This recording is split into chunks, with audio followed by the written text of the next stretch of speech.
humanity entered the galaxy quietly. No declarations, no crusades, no claims of destiny. They mapped trade lanes, signed treaties, and learned the etiquette of 1,000 non-human cultures. Their fleets stayed modest. Their diplomats spoke softly. When provoked, they documented instead of retaliating, recorded instead of responding. Other species mistook restraint for weakness, because in galactic history, only the weak ever chose patience. For centuries, the great coalitions defined strength as domination. Tribute systems were normalized. Border misunderstandings were ritualized raids. Entire species were categorized as useful, tolerable, or expendable. Humanity fell neatly into tolerable, a category reserved for those who complied quickly and complained quietly. Human worlds paid tariffs that exceeded treaty limits. Human convoys were inspected, delayed, and occasionally seized.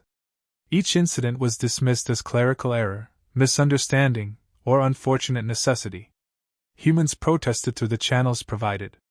They cited clauses, precedents, and shared values. They submitted evidence with timestamps and censor logs. They asked for arbitration panels that never convened. When their colonies were pressured into unfavorable mining contracts, humans renegotiated instead of resisting. When their ships were boarded, humans altered routes instead of escalating. Every compromise bought time, and every concession reinforced a dangerous illusion. Across the councils, humans gained a reputation for being reasonable. Reasonable species did not make waves. Reasonable species did not upend economies or threaten stability. Reasonable species were safe to exploit incrementally, because they always stopped short of force. The galaxy admired humanity's calm professionalism, while quietly adjusting projections to account for how much more could be taken next year. What no one noticed was what humanity was doing with that time. While diplomats stalled and merchants adapted, human systems hardened. Civilian infrastructure was designed to survive siege conditions without being labeled as military. Research was framed as disaster preparedness. Fleet exercises were logged as navigation drills. Even internally, humans avoided rhetoric of vengeance or supremacy. They framed everything as insurance against worst-case scenarios. Culturally, humans absorbed the insults and remembered them. Children learned the names of worlds lost to predatory contracts. Officers studied engagements where restraint had cost lives. Economists tracked resource drains that no other species would have tolerated.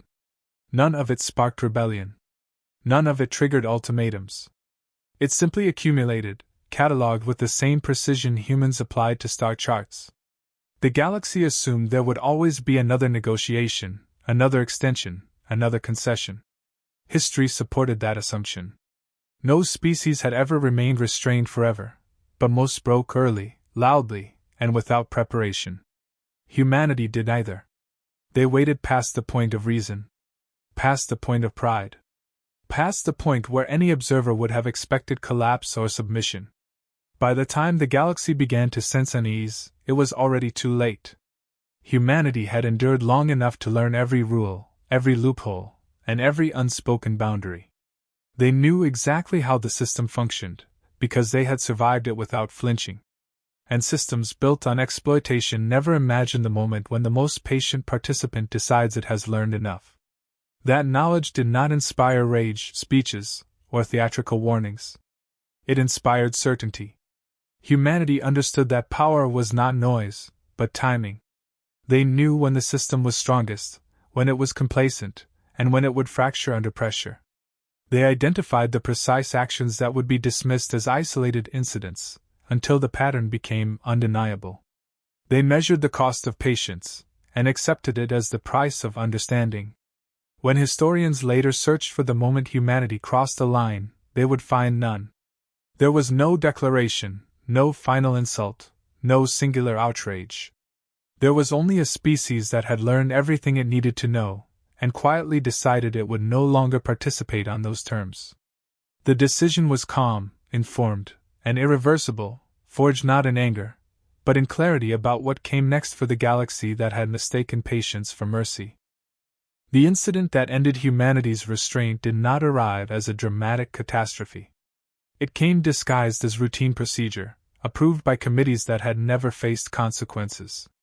A joint enforcement fleet entered a peripheral human system under the authority of a revised compliance mandate, one that reinterpreted existing treaties to justify temporary custodianship of strategic infrastructure. The language was sanitized. The intent was not. Orbital arrays were seized first. Communications were throttled under the excuse of inspection. Trade traffic was halted while alien auditors reviewed ownership claims that humans had settled generations earlier.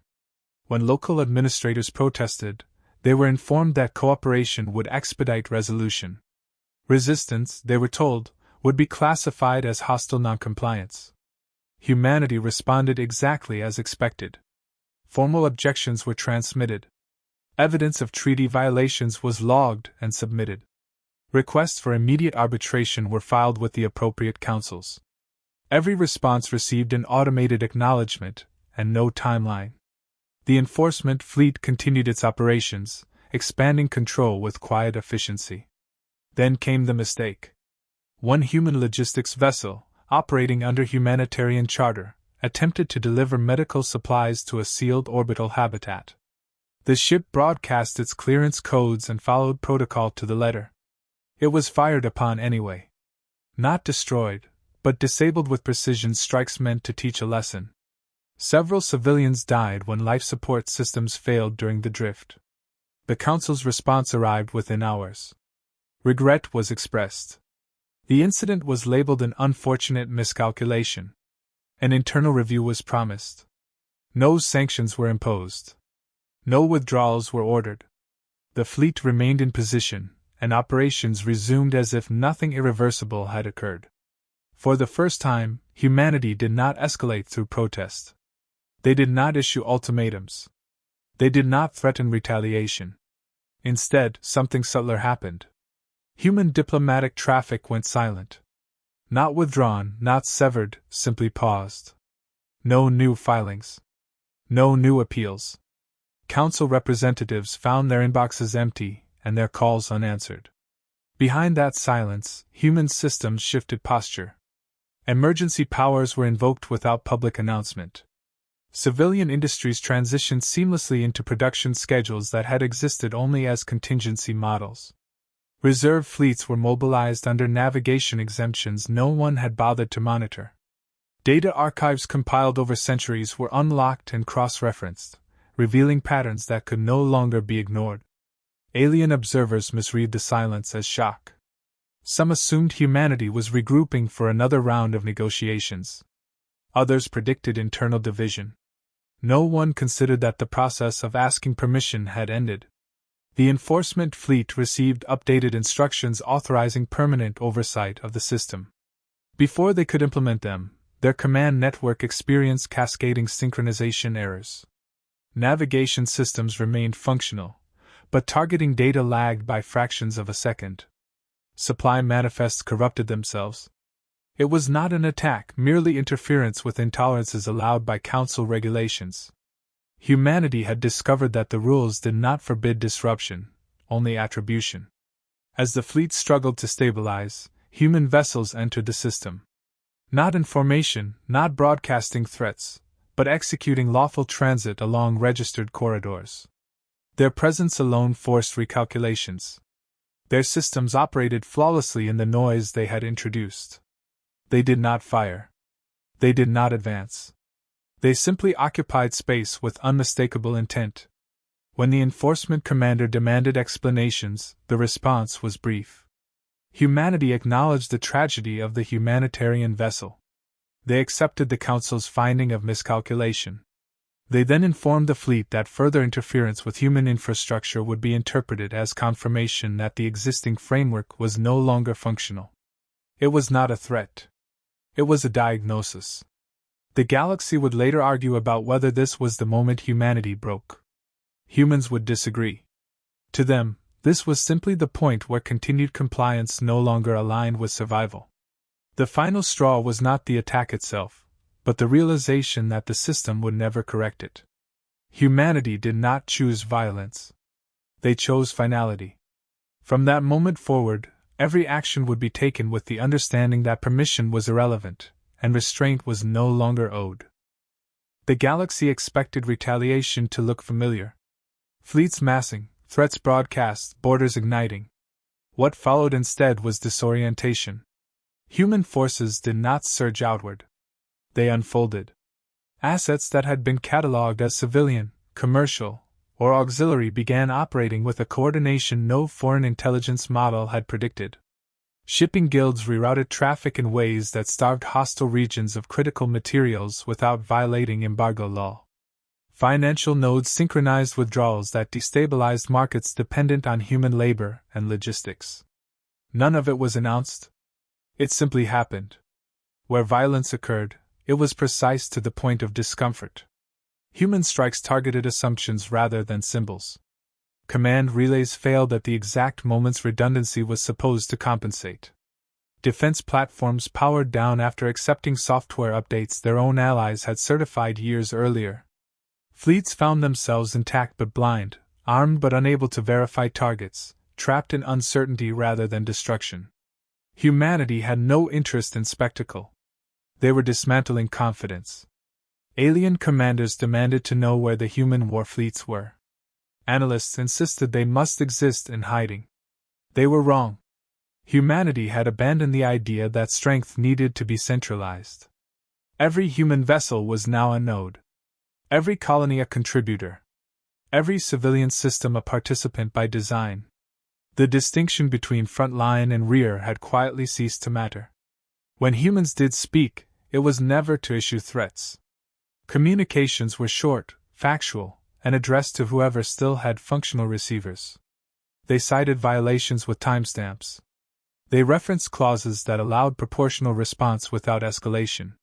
They outlined consequences already in motion, not promises of what might come. Listening species realized, too late, that these messages were not arguments. They were records. Entire enforcement fleets withdrew without ever being engaged, unable to operate in an environment where every action produced cascading failures. Those that remained discovered that human rules of engagement were brutally asymmetric. Humans did not seek decisive battles. They sought conditions where battles were impossible. Supply lines collapsed into inefficiency.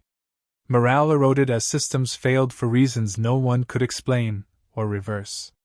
Victory became irrelevant when survival required retreat. The most unsettling realization spread through the councils when analysts compared timelines.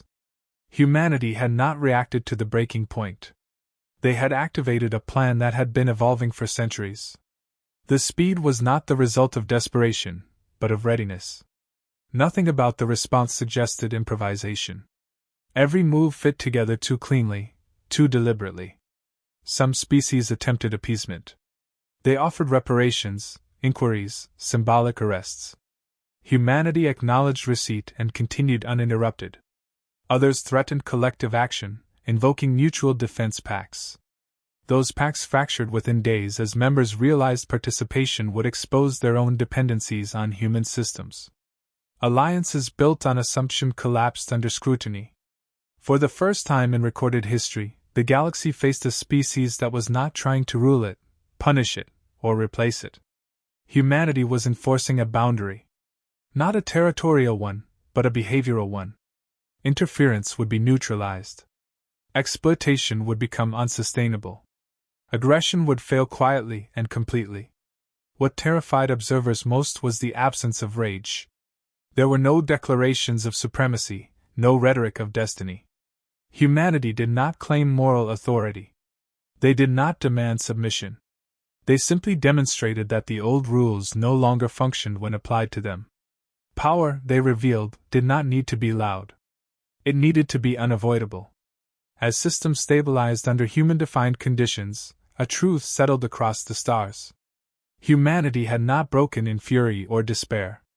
They had broken like a lock yields to the correct key, suddenly and permanently open.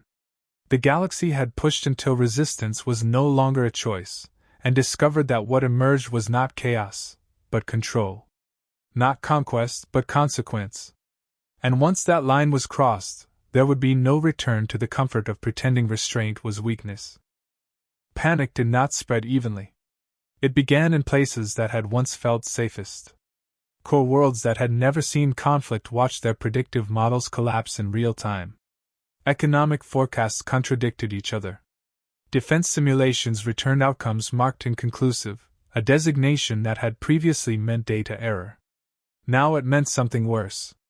Unknown variables had entered the system, and none of them could be isolated or removed. Councils convened emergency sessions that lasted days without resolution. Delegates spoke in circles, arguing definitions while their influence evaporated. Votes were called and retracted.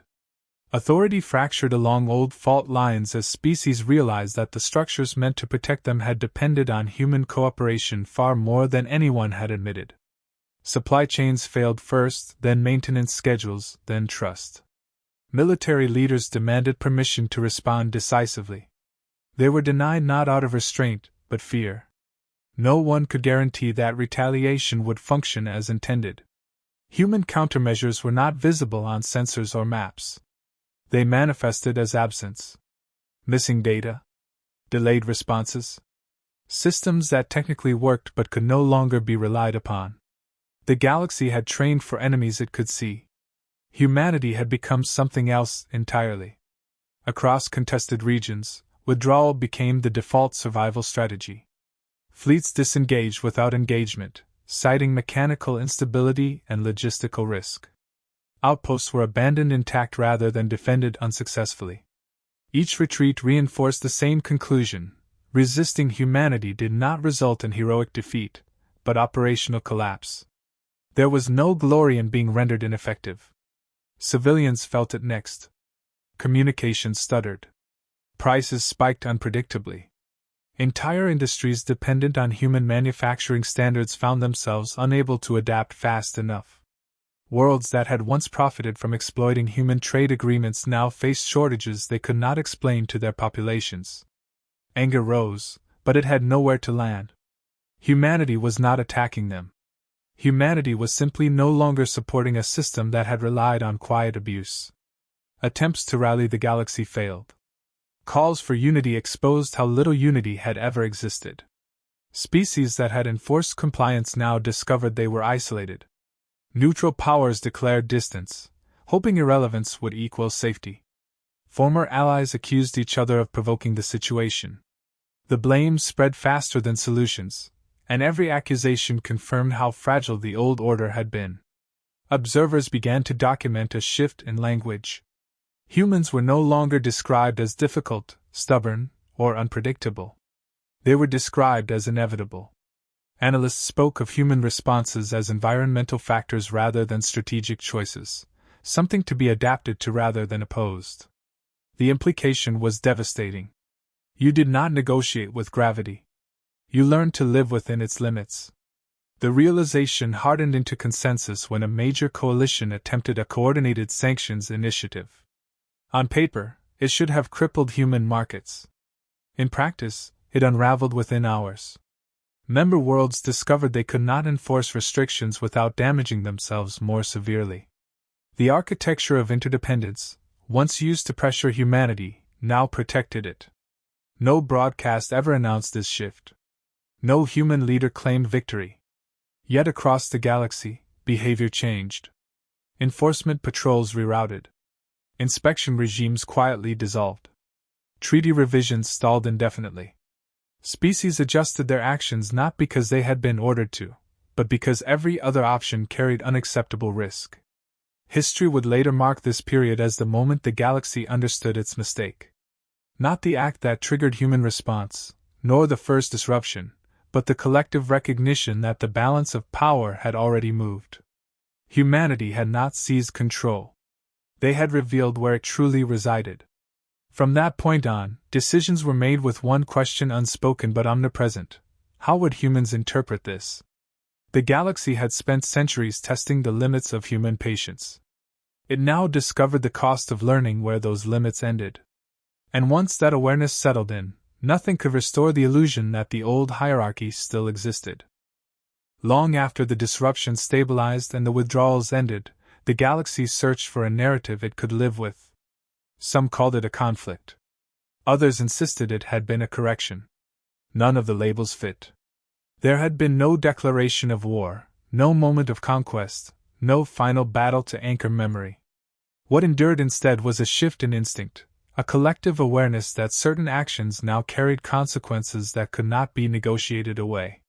Humanity did not claim territory in the aftermath. They did not impose governors or demand tribute.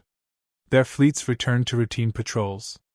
Their diplomats resumed communication, calm and procedural, as if nothing extraordinary had occurred.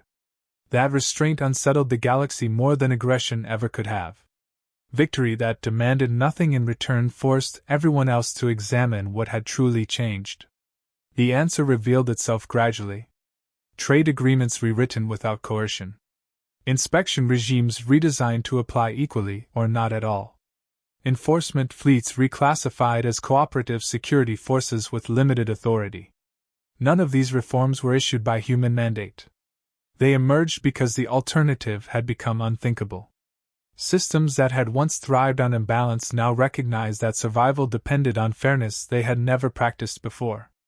On worlds that had once dismissed humanity as manageable, the lesson took root in culture. Academies revised their curricula. Cadets studied the human response not as a military campaign, but as a systemic event.